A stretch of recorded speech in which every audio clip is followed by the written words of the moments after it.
సువార్త 15వ అధ్యాయము మొదటి 8 వచనాలు చదువుకున్నాము. 8వ వచనం మీ కొరకు చదువుతున్నాను, గమనించండి. మీరు బహుగా ఫలించుట వలన నా తండ్రి మహిమపరచబడును, ఇందువలన మీరు నా శిష్యులగుదురు. కృప కలిగిన తండ్రి, ప్రేమ కలిగిన మా యేసయ్య, మీకు వందనాలు. ఉదయకాలము మీ సన్నిధిలో మిమ్మల్ని స్తుతించు భాగ్యము, మీ వాక్యమును ధ్యానించు భాగ్యము మాకు అనుగ్రహించినందుకు వందనాలు. మీ సన్నిధిలో ఉండుట గొప్ప ధన్యత ప్రభువా. ఈ ధన్యత బహు కొద్ది మందిమైన మాకు మీరు అనుగ్రహించినందుకు వందనాలు. మీ వాక్యమును ఈ సమయంలో ధ్యానిస్తుండగా నా పరిశుద్ధాత్మ దేవుని ద్వారా అమూల్యమైన సత్యములను మాకు బోధించుమని వేడుకుంటున్నాం. మీ యొక్క సహాయము మాకు అత్యవసరం ప్రభువా. ఆత్మకార్యమును మీ బిడ్డలందరి జీవితంలో జరిగించమని వేడుకుంటున్నాం. మీ వాక్యములు విని, వాక్యమును గ్రహించి, వాక్యములకు లోబడి బ్రతకటానికి మీ కృపను మాకందరికీ దయచేయండి. విడగల చెవి, సిద్ధమైన మనస్సు, వాక్యమును భద్రపరుచుకొని హృదయమును మాకందరికి అనుగ్రహించుకొని నిలువబడిన ఈ మట్టి ఘటమును మీ పాత్రగా వాడుకోమని, దీనదాసుని నోటి మాటలు హృదయ ధ్యానము మీ దృష్టికి అంగీకారముగా చేయమని, సాతానంధకార శక్తులను బంధిస్తూ యేసయ్య పరిశుద్ధ నామములో విన్నపములు అడిగి వేడుకుంటున్నాము తండ్రి, ఆమేన్. 5 కారణాలు ఇప్పటి వరకు మనం నేర్చుకున్నాం. ఈరోజు 6వ కారణాన్ని మనం నేర్చుకుందాం. ఈరోజు ఎందుకు మనం ఈ పరిచర్యను కొనసాగించాలి, ఎందుకు మనం ఆత్మలు సంపాదించాలి, ఎందుకు అంటే చూడండి, మత్తయి సువార్త 9వ అధ్యాయము 37వ వచనము. కోత విస్తారమే కానీ పనివారు బహు కొద్దిగా ఉన్నారు. The harvest is plentiful but the workers are very very very few, very few, very few. The field is calling us, so we must do this ministry. Field అంటే మన చుట్టూ ఉన్న తెల్లబారిన పొలము మనలను ఆహ్వానిస్తూ ఉంది. రండి, మేము సిద్ధంగా ఉన్నాము, కొయ్యండి.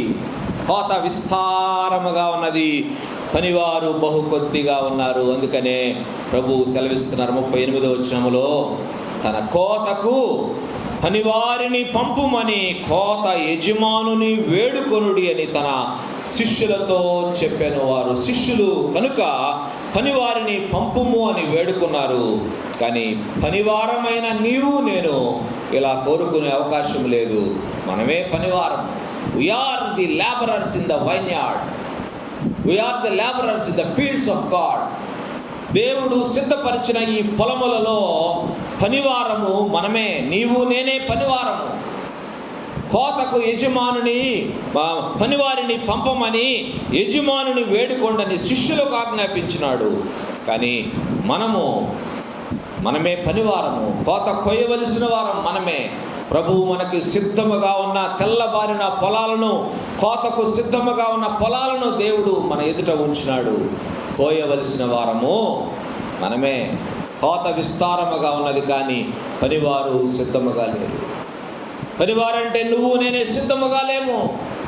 ఆత్మలైతే మన చుట్టూ కోకొలలుగా ఉన్నాయి కానీ ఆత్మలను సంపాదించడానికి మనం సిద్ధంగా లేము. అందువలనే ఆత్మలు నశించిపోతా ఉన్నాయి. ఆత్మలు నశించిపోతా ఉన్నాయి. మనం కోత కొయ్యాలా. పనిని తప్పించుకునే అవకాశం లేదు. పొలములో పని చేయాలా, నడుము మంచి పని చేయాలా. దేవుని పనిని మనము తప్పకుండా చేయాలా, తప్పించుకునే అవకాశం ఎంత మాత్రం లేదు. కోత విస్తారముగా ఉన్నది. నశించిపోతున్న వారిలో సైతము విలువైన శాశ్వతమైన ఆత్మ ఉన్నదని దేవుని బిడ్డలంగా మనం గ్రహించాలా. మనకు ఆత్మ ఉన్నది ఎంత సత్యమో, నశించిపోతున్న వారిలో కూడా ఆత్మ ఉండదా? నశించిపోతే వారి ఆత్మ నశించిపోతుంది కదా. వారి ఆత్మ నశించిపోతుంది. ఆ ఆత్మ ఎక్కడో ఒక చోట ఉండాలా. ఉంటే పరలోకములో ఉండాలి, లేదంటే నరకములో ఉండాలా. ఆత్మ పరలోకములో కానీ నరకములో కానీ శాశ్వతముగా గడపవలసి వస్తుంది. కనుక మనం ఈ పరిచర్య తప్పకుండా చేయాలా. నీలో ఏ ఆత్మ ఉందో వారిలో కూడా అదే ఆత్మ ఉంది. వారిలో వేరే ఆత్మ లేదు. నీలో ఏ ఆత్మ ఉందో ప్రభువు వారికి కూడా అదే ఆత్మను అనుగ్రహించినాడు. మనము లౌకిక ఆత్మను కాక దేవుని వద్ద నుండి వచ్చు ఆత్మను పొంది ఉన్నాము. భూమి మీద ఉన్న ప్రతి ఒక్కరికి ఆత్మ అనుగ్రహించబడినది. ప్రతి ఒక్కరిలో ఆత్మ ఉంటుంది. నీ ఆత్మ రక్షించబడింది. ఆత్మ ఇంకనూ రక్షించబడలేదు. మనం ఎన్నడూ ఈ సంగతిని మర్చిపోకూడదు. వారిలో శాశ్వతమైన దేవుడు ఇచ్చిన ఆత్మ ఉన్నదని మనం ఎల్లప్పుడూ జ్ఞాపకం ఉంచుకోవాలి. నువ్వు ఆ సంగతి మర్చిపోతే దానికి లెక్క నేనే అప్పగించవలసి ఉన్నది. ఆ సంగతిని మనం విస్మరిస్తే మనకు దేవుడు అప్పగించిన ఆత్మల గురించిన లెక్క మనమే అప్పగించవలసి ఉంటుంది దేవునికి ఖచ్చితంగా ఒకానొక దినాన. ఎప్పుడైతే మనం క్రీస్తు న్యాయపీఠమా ఎదుట నిలువబడతామో అప్పుడు మనం లెక్క అప్పగించవలసి వస్తుంది. నశించి పోతున్న వారిలో నీకు తెలిసిన వారికి నీవు సువార్త అందించగలిగితే వారిలో కొందరైనా రక్షించబడతారు, కొందరైనా ప్రభు వద్దకు ఆకర్షించబడతారు కదా. నీ పని నువ్వు చేయాలా, మిగతాది పరిశుద్ధాత్మ దేవుడు చేస్తారు. నీవు నీ పని చేయకుండా పరిశుద్ధాత్మ దేవుడు తనంతట తానే కలిగించుకొని పని చేయాలి అంటే అది మనం అడగటం కూడా న్యాయం కాదు. దేవుడు మనకు చెప్పేది అదే, నీవు నీ పని చేయి, నేను మిగతా పని నేను చేస్తాను. పోయిన వారాల్లో మనం జ్ఞాపకం చేసుకున్నాం. మనం ఏం చేస్తే పరిశుద్ధాత్మ దేవుడు దానికి ఏమి చేస్తాడో కొనసాగింపుగా అనేది మనం నేర్చుకున్నాం. మన విత్తనం విత్తి కూర్చుంటే సరిపోదు, కానీ ఆ విత్తనము ఫలించు వరకు మనం ఎదురు చూస్తూ ఉండాలా. మనం ఏదో ఒక పని చేస్తూ ఉంటే దానికి జతగా, దాని కొనసాగింపుగా పరిశుద్ధాత్మ దేవుడు మిగతా కార్యమును నెరవేరుస్తూ ఉంటారు. కాబట్టి విశ్వాసులమైన మనము, రక్షించబడిన మనము తప్పక ఈ పని మనము చేయవలసిందే. నువ్వు ఆత్మలు సంపాదించడం మొదలు పెడితే కొంతమందినైనా నువ్వు నరకానికి పోకుండా తప్పించగలుగుతావు కదా. ఒకసారి ఆలోచించండి. పరలోకం ఏ విధంగా ప్రభువునందు విశ్వాసం ఉంచిన వారి కొరకు, సిద్ధపడిన వారి కొరకు సిద్ధపరచబడిన స్థలమో, అదే విధముగా ప్రభువునందు విశ్వాసం ఉంచని వారి కొరకు, సిద్ధపడని వారి కొరకు సిద్ధపరచబడిన స్థలం ఏంటి? నరకం. ప్రభువునందు విశ్వాసం ఉంచిన వారికి పరలోకం సిద్ధపరచబడింది. మరి ప్రభువునందు విశ్వాసం ఉంచని వారికి నరకము సిద్ధపరచబడింది. గ్రీకు భాషలో దీనిని గెహెన్నా అని రాశారు. గెహెన్నా అంటే దీని అర్థము ఏమని రాశాడంటే, దేవుని యందు భయభక్తులు ఉంచని వారు శాశ్వతముగా హింసించబడుట కొరకు ప్రత్యేకపరచబడిన స్థలము అని రాశాడు. ఏంటి? పెద్ద పదం. గెహెన్నా అనే ఒక చిన్న పదానికి అర్థం దేవుని యందు భయభక్తులు ఉంచని వారు శాశ్వతముగా హింసించబడుట కొరకంట. శాశ్వతముగా హింసించబడుట కొరకు ప్రత్యేకపరచబడిన స్థలం. అన్నీ ప్రత్యేకమైన మాటలే, ప్రతి మాట ప్రత్యేకమైనది. ఇందులో చూడండి, ఈ మాట చదువుతుంటేనే నాకు వణుకు పడతావు. ప్రత్యేకపరచబడిన స్థలం అంట వారిని శాశ్వతముగా హింసించటం కోసం. చాలా భయంకరమైన స్థితి. రక్షించబడని వారి స్థితి బహు భయంకరమైన స్థితి. ఒక వ్యక్తి ఉనికి అతని చావుతో అంతము కాదు. అసలైన జీవితము చావు తర్వాతే ప్రారంభము. తెలుసు కదా మీ అందరికీ. ఒక వ్యక్తి ఈ లోకములో మరణించటంతో అతను అంతమైపోదు. ఆ తరువాతే అసలైన జీవితము, శాశ్వతమైన జీవితము ప్రారంభమవుతుంది. ఆ శాశ్వతమైన జీవితము మరి దేవుని సన్నిధిలో పరలోకములో అయినా అయి ఉండొచ్చు, నరకములో అయినా అయి ఉండవచ్చు. ఎక్కడైనా, ఎనీ ప్లేస్, రెండిట్లో ఏదో ఒక స్థలం అయితే ఖచ్చితం. శాశ్వతముగా ఆత్మ ఏదో ఒక స్థలములో ఉండి తీరుతుంది. కాబట్టి వాక్యం మనకి ఏమని సెలవిస్తుందో గమనించండి, జ్ఞాపకం చేసుకుందాం. ఈ నరకము గురించి యేసుక్రీస్తు ప్రభువారు ఎన్నో సంగతులు చెప్పారు. ఎట్లా ఉంటుంది ఈ నరకం? ఈ నరకము అనేది దానికి సాదృశ్యంగా చాలా సంగతులు ప్రభువారు చెప్పారు. నశించిపోతున్న వారి స్థితిని బట్టి ఈ విషయాలు మనం తప్పక జ్ఞాపకం ఉంచుకోవాలి, తెలుసుకొని ఉండటం చాలా ముఖ్యం. మొదటిది, దేవుని ఎదుట శిక్షకు పాత్రులని ఎంచబడిన వారు ఈ నరకములో శాశ్వతముగా ఉంటారు. ఈ విషయము మనం ఎన్నడూ మర్చిపోకూడదు. ఈ విషయం మనం ఎప్పుడు జ్ఞాపకం ఉంచుకోవాలి. దేవుడు శిక్షకు పాత్రురాలు అని నియమిస్తే ఆ వ్యక్తి ఖచ్చితముగా శాశ్వతముగా ఇక్కడ శిక్షను అనుభవిస్తారు.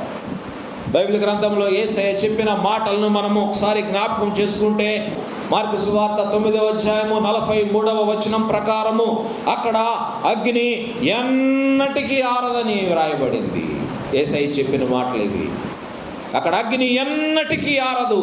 మత్తయి సువార్త 25:41 ప్రకారము అది కేవలము అపవాదికిని వాని దూతలకును సిద్ధపరచబడిన నిత్యాగ్ని అని వ్రాసినాడు.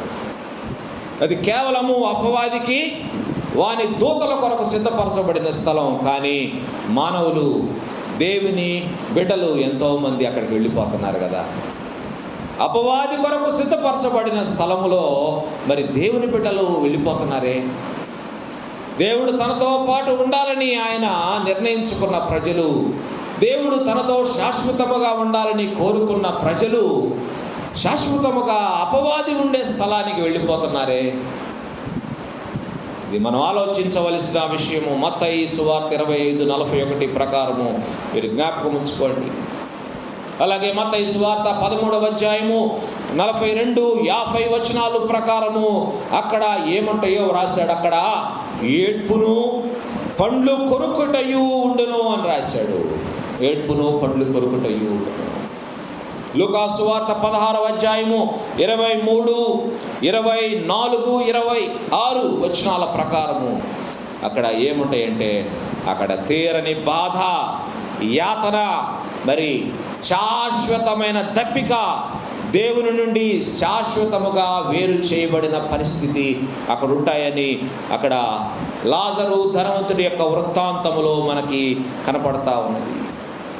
ఒకసారి ఈ పరిస్థితిని, ఈ స్థలాన్ని ఊహించండి ఎలా ఉందో. అంత భయంకరమైన స్థలమో ఇది. ఎవరు పోకూడదు అక్కడికి, ఎవరు పోకూడదు. అది కేవలం అపవాదికి వాని దూతల కొరకు ఏర్పాటు చేయబడిన స్థలం. కాబట్టి అక్కడికి దేవుని బిడ్డలు వెళ్ళకూడదు. అటువంటి భయంకరమైన స్థలమును మరి మనం ఒక్కసారి ఊహించుకుంటే ఆ స్థలానికి మనం వెళ్ళకూడదు. మనకు తెలిసిన వాళ్ళని ఎవరిని వెళ్ళనీయకూడదని మనం నిశ్చయించుకుంటాం ఖచ్చితంగా. నరకము యొక్క తీవ్రత మనకు అర్థం కావటంలా, నరకము ఎంత భయంకరంగా ఉంటుందో దాన్ని అర్థం చేసుకోలేకపోతున్నాం. మన ఊహకు అందట్లేదు. ఇది సింపుల్గా తీసి కొట్టిపారేస్తున్నాం. అందుకనే ఆత్మల పట్ల భారం కలగటం లేదు. అందుకనే నశించిపోతున్న వారి గురించి మనం పట్టించుకోవటం లేదు. అందుకనే వారి గురించి మనం ఆలోచన చేయటం లేదు. ఆలోచన చేద్దాం.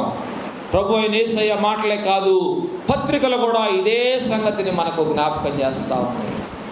తెస్సలోనికలకు అపోస్తలుడైన పౌలు రాసిన 2వ పత్రిక 1వ అధ్యాయం 5-9 వచనాలు మీరు చదువుకోండి. తర్వాత మరి సువార్తకు అవిధేయులైన వారి మీదకి ఏమొస్తుంది? దేవుని ఉగ్రత వస్తుంది. అలాగే దేవుని యొక్క న్యాయ తీర్పు వారికి ఉంటుందని బైబిల్ వాక్యములో మనకు జ్ఞాపకం చేస్తా ఉన్నాడు పౌలు భక్తుడు. న్యాయ తీర్పు, దేవుని న్యాయ తీర్పు వారి మీదకి వస్తుంది. అంతేకాదు దేవుని ఉగ్రత వారి మీదకి వస్తుంది. ఈరోజు లోకంలో ఎన్ని కోట్ల మంది ఉన్నారు తెలుసా? ఎన్ని కోట్ల మంది? ఎంత? 800 కోట్ల మంది. 8 billion people are there in the world today. 800 కోట్ల మంది భూమి మీద ఉన్నారు. వారిలో బహు కొద్ది మంది మాత్రమే ప్రభువును తెలుసుకోగలిగారు. ప్రతి 24 గంటలకు ఈ ప్రపంచంలో ఎంతమంది పుడుతున్నారో తెలుసా? ప్రతి రోజు, ఒక రోజుకి 24 గంటల్లో ఎంతమంది రోజుకు పుడుతున్నారంటే అఫీషియల్ లెక్కల ప్రకారం 3,85,000 మంది ప్రతిరోజు పుడుతున్నారు. పుట్టేవాళ్ళు ఉంటే చచ్చిపోయేవాళ్ళు కూడా ఉంటారుగా. ప్రతిరోజు ఎంతమంది చచ్చిపోతున్నారు తెలుసా? 24 గంటల్లో కేవలము 1,60,000 మంది చచ్చిపోతున్నారు. 3,85,000 మంది ప్రతిరోజు పుడుతున్నారు. రోజుకు 1,60,000 మంది చచ్చిపోతూ ఉన్నారు. మరి ఈ విధంగా పుడుతున్న వారిలో ప్రతి 30 మందికి కాను అఫీషియల్గా ఉన్న లెక్కల ప్రకారం ప్రతి 30 మందిలో ఒక్కరే ప్రభువుని గురించి వింటున్నారంట. ప్రతి 30 మందిలో ఒక్కరు మాత్రమే ప్రభువుని గురించి వినగలుగుతూ ఉన్నారని మరి వాక్యము లేకపోతే అఫీషియల్ రిపోర్ట్స్ మనకు తెలియజేస్తాం. ఒక organisation the foreign mission association అని ఒకటి ఉంది. దాని రిపోర్ట్ ప్రకారం మరి 30 లక్షల గ్రామాలలో ఇంతవరకు ఒక క్రైస్తవుడు కూడా లేడంట. ప్రపంచంలో ఉన్న కొన్ని లక్షల గ్రామాలలో 30 లక్షల గ్రామాలలో ఇంతవరకు ఒక క్రైస్తవ విశ్వాసి లేడు అని అఫీషియల్గా వారు తెలియజేసిన లెక్కలు మనకి జ్ఞాపకం చేస్తాం. ఇంకా ప్రపంచంలో 50% మందికి ఇంతవరకు సువార్త అందించబడలేదని ఆ నివేదిక తెలియజేస్తూ ఉంది. అంతేకాదు, ఇంకా బైబిల్ గ్రంథము 1500 భాషలలోకి తర్జుమా చేయబడాలంట. ఇంకా ప్రస్తుత తర్జుమా వేగాన్ని బట్టి ఈ అంచనా ఈ 1500 భాషల్లోకి తర్జుమా చేయటానికి ఇంకా 150 సంవత్సరాలు పట్టుద్దంట. టెక్నాలజీ పెరిగింది, అన్నీ పెరిగినాయి, కానీ మరి తర్జుమా వేగవంతం కావటం లేదు, తర్జుమా వేగవంతంగా చేయబట్టం లేదు. ఈ రీతిగానే మరి తర్జుమా చేస్తూ ఉంటే మరి 150 సంవత్సరాల టైంలో మరి బహుశా మరి బైబిల్ గ్రంథాన్ని 1500 భాషల్లోకి తర్జుమా చేయవచ్చు అని అంచనా. కాబట్టి ఈ 1,60,000 మంది ప్రతిరోజు చనిపోతున్న వారిలో మరి గంటకు లెక్కేస్తే 6,666 మంది చచ్చిపోతున్నారు. నిమిషాలకు లెక్కేస్తే 111 మంది ప్రతి నిమిషము చచ్చిపోతున్నారు ప్రపంచవ్యాప్తంగా. బహుశా వీరిలో 90% మంది ప్రభువు తెలుసుకోకుండానే చనిపోతున్నారు. 90% మంది ప్రభువుని ఎరగకుండానే తమ సొంత రక్షకుని అంగీకరించకుండానే చచ్చిపోతూ ఉన్నారు. కాబట్టి ఈ ఉదయకాలము మన చుట్టూ నశించిపోతున్న ఆత్మల గురించి మనం ఆలోచించేద్దాం. మనం ఎక్కడో ప్రపంచవ్యాప్తముగా మరి ఎంతోమంది లక్షల మంది చచ్చిపోతున్నారని లెక్కలు చూసుకొని మరి మనం అనుకోవటం కాదు, కానీ కేవలము మన చుట్టూ ఉన్న ఆత్మలు, విస్తారమైన కోత, మన చుట్టూ ఉన్న విస్తారమైన కోత, మన చుట్టూ తెల్లవారి కోతకు సిద్ధముగా ఉన్న పొలాలు మనకు కనపడతా ఉన్నప్పుడు మనం మౌనంగా ఉండకూడదు. ఎక్కడో వారి గురించి మనం ఆలోచన చేయటము కాదు, ఎవరో నివేదికలు చదవటం కాదు, కానీ మన చుట్టూ వారి గురించి మనం చదవటం అలవాటు చేసుకోవాలి. మన చుట్టూ నశించిపోతున్న వారి గురించి మనం ఆలోచన చేయటం ప్రారంభించాలి. ఎవరెవరి గురించి ఆలోచన చేయటం అవసరం లేదు, కనీసము మన చుట్టూ ఉన్న వారి గురించి మనము ఆలోచన చేద్దాం. ఫీల్డ్ ఈజ్ ఇన్వైటింగ్ అస్, రండి మేము సిద్ధంగా ఉన్నాము, కోతకు సిద్ధంగా ఉన్నాము రండి అని ఎంతోమంది మనల్ని ఆహ్వానిస్తూ ఉన్నారు. యోహాను సువార్త 4వ అధ్యాయం 35వ వచనములో యేసయ్య అంటున్నారు, ఇంకా 4 నెలలైన తరువాత కోత కాలము వచ్చునని మీరు చెప్పుదురు కదా. పొలాలు వేసి అప్పుడే 6 నెలల పట్ల కాబట్టి పొలం వేసి ఇంకా 4 నెలల కొద్దిగా బాగా మొలకలు బాగా ఒక 2 నెలలు ఎదిగిన తర్వాత మరి కొద్దిగా చిన్న వెన్నులు, పీల వెన్నులు వచ్చినప్పుడు అనుకుంటాడు రైతు, ఇంకా 4 నెలలకు ఈ పొలము కోతకు సిద్ధమవుతుంది అని మనం అనుకుంటాం కదా. అలాగే చూడండి, ఇదిగో మీ కన్నులెత్తి పొలములను చూడుడి, మీ కన్నులెత్తి పొలమును చూడుడి, అవి ఇప్పుడే తెల్లవారి కోతకు వచ్చినవని మీతో చెప్పుచున్నాను. పొలాలు సిద్ధంగా ఉన్నాయండి, పొలాలు సిద్ధంగా ఉన్నాయి. పనివారు లేరు, నీవు నేను సిద్ధముగా లేము ఆ కోతను కొయ్యటానికి. వనరులు దేవుడిచ్చాడు, జ్ఞానం ఇచ్చాడు, మనకి తలాంతులు ఇచ్చాడు. ఏం చేస్తున్నాం వాటితోటి? మనం ఏం చేస్తున్నాం? వ్యర్థముగా వాటిని దుర్వినియోగము చేస్తున్నాము, వ్యర్థముగా పోగొట్టుకుంటున్నాము. మన సమయాన్ని వృధా చేసుకుంటున్నాము. దేవుడిచ్చిన తలాంతులు వృధా చేసుకుంటున్నాము. దేవుడిచ్చిన సమయాన్ని వృధా చేస్తున్నాము. దేవుడిచ్చిన డబ్బును వృధా చేసుకుంటున్నాము. నిరుపయోగం అయిపోయింది మన జీవితం, నిరుపయోగం అయిపోయింది. మీ కన్నులెత్తి పొలాలను చూడండి, కన్నులెత్తి చూడండి. శిష్యులతో చెప్తా ఉన్నాడు యేసయ్య. ఇంకా 4 నెలలు కాదు, ఇప్పుడే మీ కన్నులెత్తి చూడండి. అంటే కన్నులెత్తి చూడండి అంటే సీ క్లియర్లీ, బాగా చూడండి, తేటగా చూడండి, పరిశీలించి చూడండి, గమనించండి, జాగ్రత్తగా పరిశీలించండి అని యేసయ్య చెప్తా ఉన్నాడు. మన చుట్టూ ఉన్నవారు ఎంతోమంది సిద్ధముగా ఉన్నారు.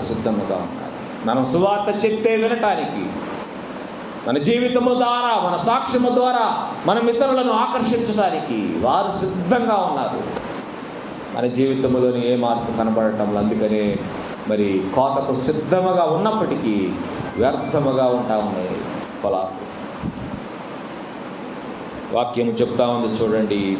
తర్వాత వచనము రాసినాడు, విత్తువాడును కోయువాడును కూడా సంతోషించున్నట్లు కోయువాడు జీతము పుచ్చుకుని నిత్య జీవార్థమైన ఫలమును సమకూర్చుకొనుచున్నాడు. నిత్య జీవార్థమైన ఫలము. నీవు నేను రక్షించబడ్డామంటే వేరెవరో చేసిన పనికి ఫలితం కాదా? వేరెవరో భారము కలిగి ఆత్మలు సంపాదించటానే అనే ఆశ కలిగి, భారం కలిగి మనకు సువార్త ప్రకటించడం బట్టే కదా ఈరోజు నీవు నేను క్రైస్తవురాలిగా ఉన్నాం. ఎవరో ఒకరు విత్తనం వేశారు, వేరొకరెవరో కోతను కోశారు. మనం ఈరోజు క్రైస్తవులుగా ఉన్నాం. మనం ఈరోజు ఈ రీతిగా ఉండటానికి ఎంతోమంది పాలి భాగస్థులై ఉండవచ్చు. అందుకని ఇక్కడ వ్రాసినాడు, కోసేవారంట, అలాగే విత్తనము విత్తేవారు కూడా అంట. విత్తువాడు కోయువాడు ఇద్దరికీ ఫలితం ఉంటుందంట.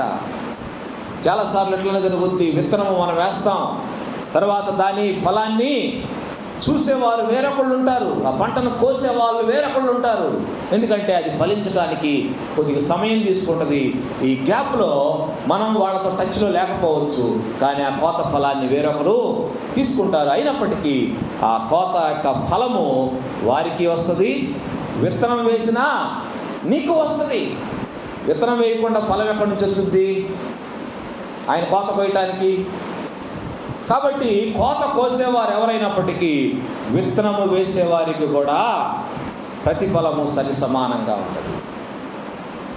కాబట్టి వాక్యము మనకు తెలియజేస్తూ ఉంది, కోయువారికి జీతం ఉంది, విత్తనం వేసిన వారికి కూడా జీతం ఉంది. చూడండి ఏం రాశాడో, విత్తువాడు కోయువాడు కూడా సంతోషించినట్లు కోయువాడు జీతము పుచ్చుకొని ఏంటంటది నిత్య జీవార్థమైన ఫలమును సమకూర్చుకొనుచున్నాడు. ఈరోజు నీవు నేను రక్షించబడ్డామంటే వేరెవరో వేసిన విత్తనాలే దానికి కారణం. వేరెవరో దానిని కోత కోసినారు కాబట్టే ఈరోజు నీవు నేను ఈ స్థితిలో ఉన్నాము. ఎవరో ఒకరు చేసిన ప్రార్థనకు ఫలితము నీవు నేను క్రైస్తవురాలిగా ఉండటం. ఎవరో చేసిన త్యాగం యొక్క ఫలితము నీవు నేను క్రైస్తవురాలిగా ఉండటం. అది ఎవరో మనకు తెలియకపోవచ్చు, కానీ ఖచ్చితంగా ఎంతోమంది మన యొక్క రక్షణ వెనుక, మన యొక్క క్రైస్తవ జీవితం వెనుక ఉంటారని మీకు జ్ఞాపకం చేస్తూ ఉన్నాను. నా వెనక ఎవరూ లేరు, నేనే క్రైస్తవం తెలుసుకున్నాను, నేనే ప్రభువులో స్థిరపడ్డాను, నేనే క్రైస్తవ జీవితం కొనసాగిస్తున్నాను అనటానికి అవకాశమే లేదు. ప్రతి విశ్వాసి వెనుక ఎంతోమంది యొక్క కష్టం ఉంటుంది, ఎంతోమంది యొక్క ప్రయాస ఉంటుంది, ఎంతోమంది యొక్క కన్నీటి ప్రార్థన ఉంటుంది, మోకాళ్ళ ప్రార్థన ఉంటుంది. అందుని బట్టి ఈరోజు మనం ఈ స్థితిలో ఉండగలుగుతున్నాం. కాబట్టి మనం ప్రార్థన చేయాలా, ఆత్మల సంపాదన గురించి ఆలోచన చేయాలా, ఆత్మల పట్ల భారము కలిగి ఉండాలా. ఈ పనిలో ప్రతి ఒక్కరికి ఫలితం ఉంటుంది. నేను కేవలము విత్తనం విత్తే పనే చేయొచ్చు, కానీ కోత కోసే పని మీరు చేయొచ్చు. మీ జీవితము ద్వారా, మీ రక్షణ సాక్ష్యము ద్వారా, మీ యొక్క ఆలోచన విధానము ద్వారా, మీ చూపుల ద్వారా, మీ ప్రవర్తన ద్వారా, మీ క్రైస్తవ విశ్వాస జీవితము ద్వారా మీరు పంటలు కొయ్యొచ్చు. దేవుడు తెల్లబారిన పొలాలను మన కళ్ళ ఎదుట సిద్ధముగా ఉంచుతా ఉన్నాడు. ఎన్నో పొలాలు సిద్ధముగా ఉన్నాయి, పనివారు లేక అవి నశించిపోతా. అంతే కదా? పొలం ఉందనుకోండి, బాగా సిద్ధంగా ఉంది, వెన్నులన్నీ రెడీ అయిపోయినాయి, తెల్లబారిపోయింది పొలం కొయ్యకపోతే ఏమవుద్ది? పక్షులు దాడి చేస్తాయి, పక్షులు తినేస్తాయి తినాల్సినన్ని. కొన్ని నేలను రాలిపోతాయి, కొన్ని వర్షాలకి ఎండకి వాటికి వీటికి నాశనం అయిపోతాయి. కాబట్టి ఆ పరిస్థితి రాక మునుపే మనం మేల్కోవాలి.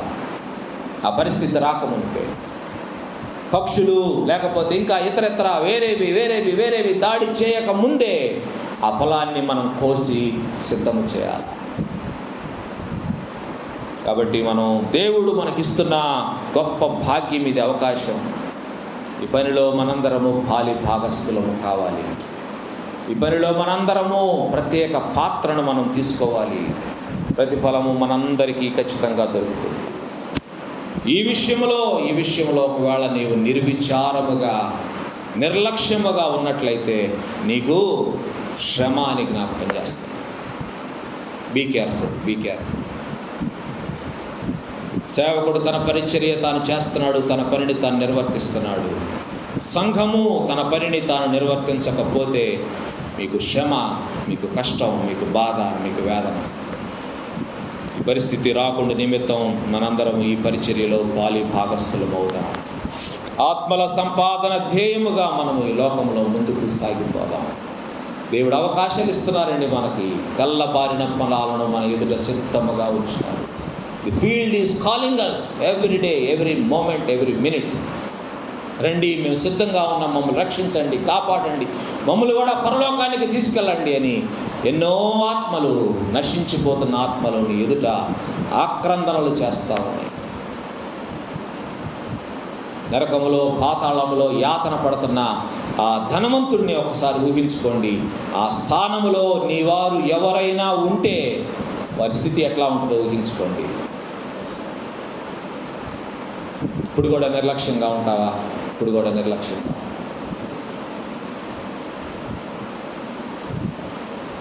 మెలకువగా ఉండాలా, నిద్ర లేవాలా, ఆత్మల సంపాదన గురించి ఆలోచన చేయాలా. కళ్ళ వంచండి, ప్రార్థన చేసుకుందాం. దేవుడు ఒక గొప్ప అవకాశాన్ని మనకిస్తూ ఉన్నారు.